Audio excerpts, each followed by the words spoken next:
Good morning, students. In today's lecture we will discuss about the motion of center of mass. In previous lecture we have discussed about the how you can locate the position of center of mass. Now I am discussing motion of center of mass. Student, in the previous lecture we have discussed if a system consists of n number of particles.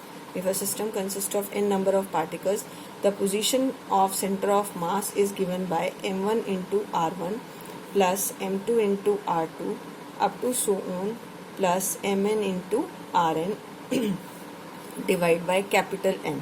What is capital M? Total mass of the system. Now, if you can write this as, if you cross multiply it, m into r is equal to m1 into r1 plus m2 into r2 up to so on mn into rn. And we know that whenever a body is moving, its center of mass also moves, all its constituent particles also move. So differentiate it with respect to time. Differentiate it with respect to time. So you will get m is constant, it is dr by dt is equal to m1 is constant, so it is dr1 upon dt plus m2 into dr2 by dt. Next, up to so on mn into drn divided by dt. What is this? This is the total mass of the body. This is the velocity v of the center of mass is equal to m1 into v1 plus m2. This is the velocity of first particle. m2 into velocity of second particle up to so on mn into velocity of nth particle. Right, students? Now what is this? If you differentiate it again, motion is caused due to some force. So student, we want to calculate here force. You can mark this as equation number 1. Now differentiate it again with respect to time. With respect to time. So this is m into dv by dt is equal to m1 into dv1 by dt plus m2 into dv2 by dt up to so on plus m into dvn divided by dt.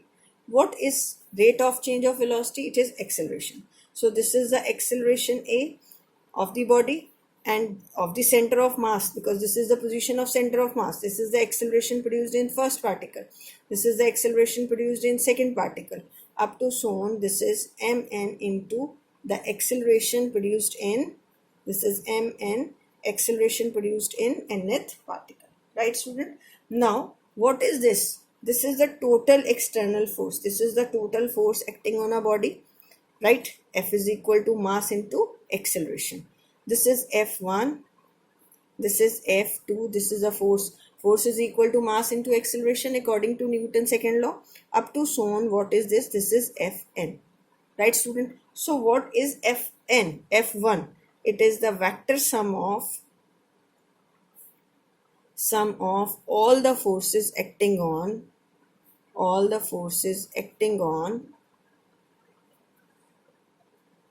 first particle. Right?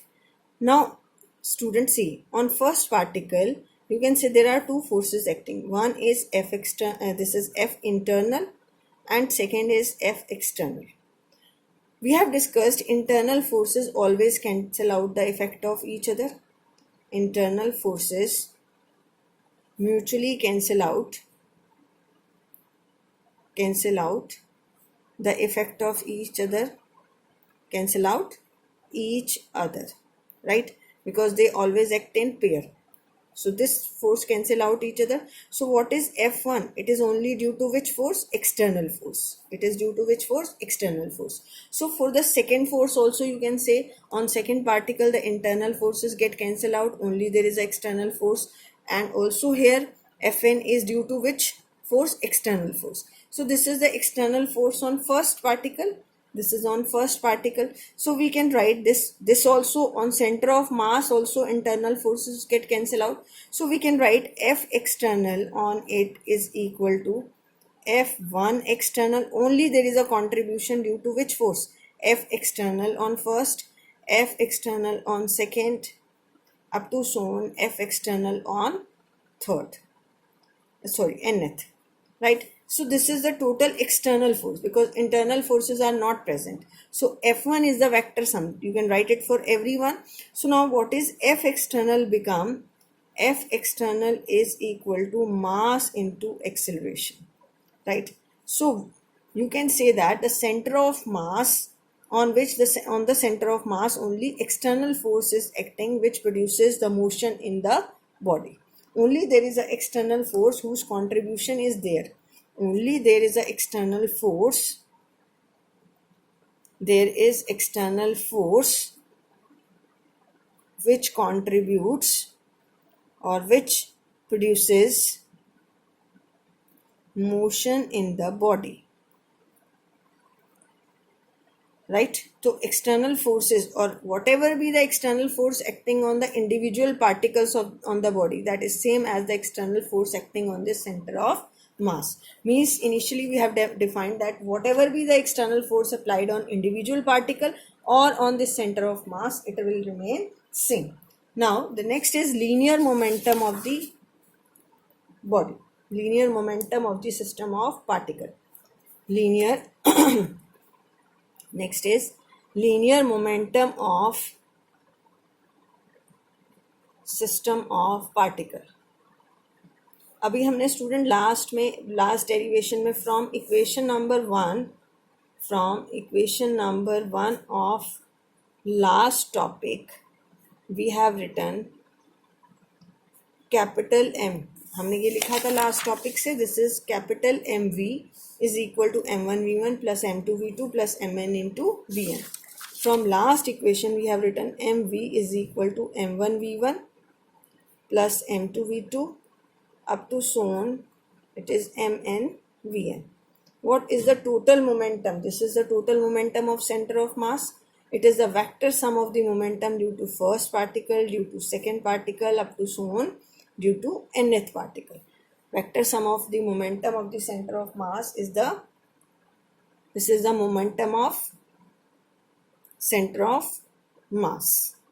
Momentum of center of mass. So capital P is equal to m into v. So whatever be the total momentum, that is the sum of the momentum of the individual particle. Right? Now if you differentiate it, अगर आप इसको differentiate करते हैं, then it is differentiated dp by dt is equal to m into dv by dt. What is this dv by dt? It is acceleration produced in the body. And what is this? This is F external. This is the only because external force produced the change in the motion of the body. So F external is equal to dp, rate of change of linear momentum of the center of mass.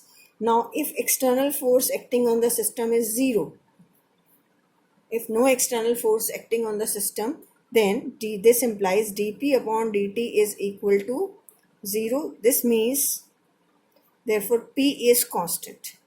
Therefore p is constant. P is constant means the linear momentum of the center of mass is constant. ये हम already कर भी चुके हैं, conservation of momentum. This means the velocity of center of mass remains constant. It obeys the conservation of momentum. This is also the conservation of momentum. If there is no external force on the system, then the momentum of the system remains conserved or momentum of the particle remain conserved. Okay student, in the next video I will discuss the examples of the conservation of momentum of the particle or the system. Thank you.